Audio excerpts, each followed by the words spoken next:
মতো আমাকে ভোরবেলায় উঠে দৌড় মারতে হয় না গাড়ি নিয়ে, ঠিক আছে? আর ভোরবেলায় উঠে লোকের পিন্ডি চটকাতে হয় না। সকাল মর্নিংয়ে 8:30 বাজছে, 8:30টার সময় লাইভ করছে আর কন্ট্রোভার্সি করছে। ভাই হরিনাম তো কর, পাপ তো করেছিস জীবনে, অনেক অনেক পাপ করেছিস। পাপ করিসনি? আমার তো মনে হয় অনেক পাপ করেছিস। ওই যে পাপের ভগবান, সত্যি ভগবান, ওই যে তোর শাশুড়ি মা মারা গেছেন, ওই গুরুদশা চলাকালীন কন্ট্রোভার্সি করেছিস, আরো পাপ করে ফেললি। হ্যাঁ, শুধু পাপ, জীবনে শুধু পাপ করছিস। ভোরবেলায় উঠে পরনিন্দা পরচর্চা, লাইভ করছে, কোথায় তোমাদের কুবোদাকে নিয়ে আসতে যাচ্ছি। হ্যাঁ, সেটা বললি ঠিক আছে। ওই জন্য তো বলে না যে তোর পাপের সাজা আমার মনে হচ্ছে ওই কুবোদার উপরে পড়ছে। কেন বলতো? আসলেই বলে না, পাপ কাউর বাপকেও ছাড়ে না, নিজের ফ্যামিলিকেও ছাড়ে না, তার বাপকেও ছাড়ে না। তো সেই রকম তোর কুবোদায়ের, মানে তোর পাপের সাজা মনে হচ্ছে ওই কুবোদাকে দিচ্ছে, বুঝলি?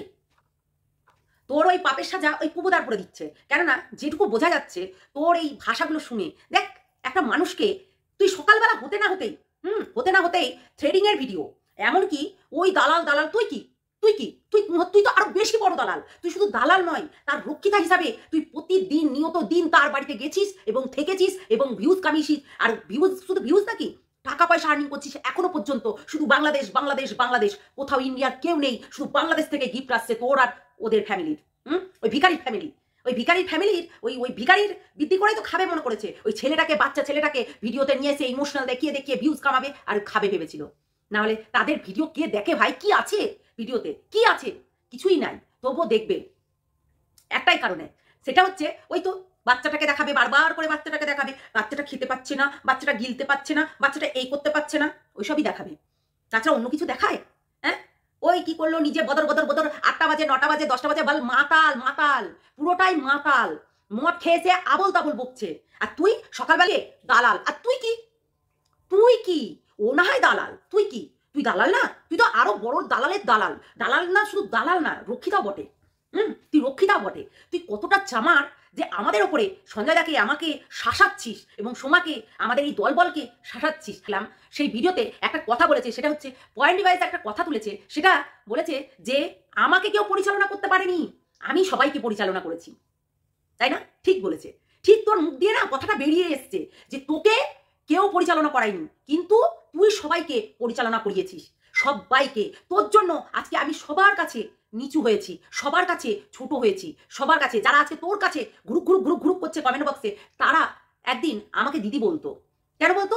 ভালো ছিলাম তাদের কাছে, আমার এরকম মুখের ভাষাও ছিল না, এরকম কিছুই ছিল না। বললি না তুই গুরুমা ট্রেনিং দিয়া করিয়েছিস। আসলে তুই তুই নিজের জায়গাটাকে শুধু বজায় রেখেছিস, শুধু ভিউজ দেখতি, কমিউনিটিতে দে, এই জন্য আমি এদেরকে নিয়ে ভিডিও করি না, এইরকম বলতো। সবসময় তুই ভিউজ দেখিস, কেউ দেখে না। সঞ্জয় দেখে দেখেছিস? সঞ্জয় দার টপিক আলাদা, আমার টপিক আলাদা, সবার কিন্তু টপিক আলাদা, তবুও আমাদের মনের ভালোবাসাটা এখনো পর্যন্ত রয়ে গেছে। দেখেছিস? আলাদা হয়নি তোর মতো। তুই যেমনি না ওই হচ্ছে ওই রক্ষিতার, ওই ডাইনি রক্ষিতা রক্ত পিচাসিনীর ওই হাত ধরে তুই ভেবেছিলি যে আমি এইবার চ্যানেল গ্রো করবো, কিন্তু ও তোকে লাইভে নিল, ও তোকে ইয়ে করলো। ওর তো নিজেরই চ্যানেল বসা ছিল তখন, তখন তো ও নিজেরই চ্যানেল বসা। কেননা নবদ্বীপের ঘটনাটা যেই আমরা প্রকাশ্যে এনে দিলাম, তখন থেকে ওর ভিউজ তত্তর করে বাড়তে লাগলো। কারা নিয়ে আসলো? কে নিয়ে আসলো? একটু ভালো করে ভাব রে, বুঝতে পারলি তো পতিতা? একটু ভালো করে ভাব। বললাম তো, তুই যেমনি লোকের বাড়িতে যাচ্ছিস, শুধু চ্যানেল নয়, শুধু ভিক্ষাবৃত্তি, চ্যানেল, সমস্ত কিছু দাঁড় করাতে, মানে নিজের মানে আবেগ, বিবেক, শরীর, ধ্যান, জ্ঞান সবকিছু বিলাতে যাচ্ছিস। তোর কাছে এইটা, শুধু শুধু এইটা দরকার, আর কোনো কিছু না, বুঝলি? তোর কাছে শুধু মানি চাই, মানি। মানি থাকবে যেখানে, সেখানেই তুই। আর তুই তুই ছল চাতুরি করে, তোর হোয়াটসঅ্যাপ লিস্ট এখনো দেখাইনি আমি সবাইকে। তুই যাদের সঙ্গে আজকে ভিডিও করছিস না, যে তোর দিদি দিদি বলে ডাকছে, হ্যাঁ, ওই যে দিদি দিদি বলে ডাকে না, আমি বলবো দিদি কখনো বলো না ওকে, ওর নাম ধরেই ডেকো, ঠিক আছে? কেননা দিদি বলার ও যোগ্য না, যোগ্য না। কেননা এতটাই অসভ্য, এতটাই জানোয়ার, আজকে সেটা ও ভয় পেয়ে গেছে। মেন কথা হচ্ছে আজকে পতিতা ভয় পেয়ে গেছে যে আবারও এরা এক হয়ে আমাকে দাবিয়ে দেয় না দেয়, আমাকে আরো এরা দাবিয়ে না দেয় এই ভিউয়ারদের কাছে। তুই ওইখানে ওকে নামিয়েছিস, একটা বড় চ্যানেলের ওনারকে নামিয়েছিস আমার এগেনস্টে খিস্তি মারার জন্য। আর সে খিস্তি প্রথম দিন নিজের অরিজিনাল ভয়েসটা দিয়ে দেয়, সেটাই একটা ওর ভুল। ওর প্রথম ভয়েসটাই হচ্ছে ওর সেই দিনকে দেওয়াটাই ভুল। তারপরে দ্বিতীয় দিন কি করলো? দ্বিতীয় দিন ভয়েস চেঞ্জ করে দিচ্ছে। আরে প্রথম দিন তো দিয়েই ফেলেছিস, পুরো ওখানে বোঝাই যাচ্ছে তুই বাঙাল ভাষায় তুই কথা বলিস। তুই বাঙাল ভাষায় যেদিনকে তোর বইয়ের নিমকি চেপে ধরে মারছিলি, আর ঠিক এই ভাষাতে কথা বলছিলি, মনে পড়ছে? সেই ভাষার সঙ্গে তোমরা ম্যাচ করে নেবে, তাহলেই বুঝতে পেরে যাবে, বুঝেছো? তাহলেই বুঝতে পেরে যাবে যে কি ছিল সেই ভিডিওটাতে আর এই ভিডিওটাতে। ভালো করে ম্যাচ করবে, একবার না 10 বার দেখবে, মন থেকে দেখবে, বিবেক থেকে দেখবে। ওই একতরফা বিচার করো না তোমরা, ভিউয়ার্স তো একতরফা বিচার করো না, দেখবে তো কার ওখানে আছে। এই রক্ষিতার সঙ্গে ভেবেছিল ম্যাচ মিল করে ও ভিউজ, বললাম না তোমাদেরকে, শুধু ভিউজ চেনে, ভালোবাসার জায়গাটা ওর কাছে কোনোদিনই ছিল না। আমরা এই যে এত ভালোবেসে ওর পাশে দাঁড়াতাম, এই যে সঞ্জয় দা কথাটা আজকে ভিডিওতে ঠিক বলেছে যে ওর পাশে দাঁড়িয়েছিলাম একমাত্র। সঞ্জয় দা ইচ্ছে করলে কিন্তু বড় বড় চ্যানেলদেরকে নিয়ে ভিডিও করতো, কিন্তু ভালোবাসার খাতিরেই কিন্তু সঞ্জয় দাও দাঁড়িয়েছিল। হ্যাঁ, কিন্তু এই বেইমানি করলে কে হচ্ছে সহ্য করবে? বেইমানি কেউ সহ্য করতে পারে না, ঠিক আছে? সকালবেলায় ঘুম থেকে উঠে ঠাকুরের নাম না করে আগে এই পিন্ডি চটকাচ্ছে লোকের, তাহলে তার ঘরের মানুষ 90% ড্যামেজ হবে না তো কি হবে? বললামই তো, ওই মানুষটাকে, ওই কুবদাকে রীতিমতো মেন্টালি টর্চার করে করে ও প্রতিদিন রাতে মদ খাইয়ে ঘরে তুলতো, বুঝেছো? কেননা সে তো ওই রাত দিন ও পর আসলেও বাকি না আসলেও বাকি, খেতে পড়তে দেওয়ার কোনো কিছু নেই। সকালবেলায় যখন ও মাতাল অবস্থায় না থাকতো তখন ওকে চা দিয়া এই দিয়া ওই দিয়া করতো, ঠিক আছে?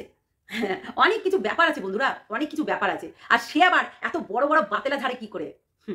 প্রুফ তো ভাই আছেই, প্রুফ অনেক কিছু আছে, শুধু তুই দেখতে থাক, ঠিক আছে? আমরা মুখ লুকিয়ে ভিডিও করি না, মুখ লুকিয়ে ভিডিও করে বাজে বাজে খিস্তি মারি না, অন ক্যামেরায় সামনেখানে এসে খিস্তি মারি এবং সামনেখানেই বলি। তাতে 2-4টা আমরাও গালি খাই যে কেন মুখের ভাষা দিচ্ছ, কেন এরকম বলছো। অনেকেই অনেক কিছু বলে আমাদেরকে, তাদের কাছেও শুনতে হয় আমাদেরকে, ঠিক আছে? তুই নিজেকে নিজে পবিত্র ভাবছিস, আমাদেরকে বলছে হ্যাঙ্গিং। আজকে কি হ্যাঙ্গিং রে? হ্যাঙ্গিংয়ে তো তোর জন্য হয়েছিলাম, একমাত্র তোর জন্য, তোর মেন্টালি প্রেশার দিচ্ছিলি আমাকে, তার জন্য। আর কিছু জানতে চাস? তুলিস না পুরোনো কথা, ঠিক আছে? তুই যে গলাবাজি করে বলছিস না ভাইয়ের কাছে কেউ নেই, আমি আছি, ফালতু। তুই কাছে না, তুই ওর বেডে আছিস, বেডে, বিছানায়। প্রতিদিন রাত্রে আমরা তো দেখেছি তোর ওই টিনা যখন চলে গেল ছেড়ে দিয়ে, তারপর প্রতিদিন রাত্রেবেলায় বেডে শুতে যেতি আর ভোরবেলায় উঠে পালিয়ে আসতি, আমরা দেখিনি? যে দেখেনি তার চোখে মাটি পলক পড়েছিল, এখনো পর্যন্ত পলপই পড়ে আছে। হ্যাঁ, একটা মেয়ে তার জীবনে বাঁচার অধিকার 100% আছে। যেই বাড়িতে মেয়েটার সম্মান নাই সেই বাড়িতে কেন থাকবে সেই মেয়েটা? কেন থাকবে? কিসের জন্য থাকবে বলতে পারিস? বলতে পারিস? শয়তান কোথাকার। শাশুড়ি মা উল্টা পাল্টা কথা বলবে, বর উল্টা পাল্টা কথা বলবে, বর ওই বডি পার্টস ধরে চিপে দিবে, তাহলে সেই বাড়িতে তার থাকার কোনো মানেই হয় না। উঠতে বসতে তাকে হচ্ছে লাঞ্ছনা গঞ্ছনা দেওয়া হবে। সত্যি পরকীয়ার সাথে আমরাও দিই না, কিন্তু তার জীবনে বাঁচার অধিকার আছে, তার জীবনে বাঁচার অধিকার আছে। যার সঙ্গে যে ঘর করে সেই বুঝতে পারে, সেই বুঝতে পারে। এই যে এখানে তুই যেমনি বলছিস না দালাল দালাল দালাল, তাহলে তুই তো আর একটা আস্ত বড় দালাল। তুই শুধু দালালই না, রক্ষিতাও বটে। ওর প্রতিদিন রাত্রেবেলায় মানে বিকেলবেলায় চলে যেতি বেড গরম করতে, আবার ভোরবেলায় উঠে চলে আসতে টিক্কি, মাথার টিক্কি উঁচু করে। ভেবে চিন্তে দেখ তো, ঠিক বলেছি না কথাগুলো? আরো বলবো, শুধু ওয়েট কর। তুই এতদিন লাগেনি, তুই লাগিয়েছিস আমার পিছনে তোর ভাইকে, এবার আমি অন ক্যামেরায় ফেস টু ফেস তোর সঙ্গে লড়বো। নিতে পারলেই হলো, নিতে পারলেই হলো। শুধু ওই বাংলাদেশ থেকে একে লাগানো, ওই হচ্ছে ইন্ডিয়া থেকে এই ভাইকে লাগানো, সবাই বুঝে গেছে, প্রায় সবাই বুঝে গেছে। মুখের ভাষা, এই মুখের ভাষা এই মানুষের সঙ্গে ঘর করতে পারে একটা মেয়ে যার মুখের ভাষা এরকম, যে মেয়েদেরকে সম্মানই করতে পারে না, তাদের ঘরে এরকম থাকতে পারে? কোনোদিনও থাকতে পারবে না, কোনোদিনও না। চলো ভালো থেকো সবাই, আসছি তোকে আবার দিতে।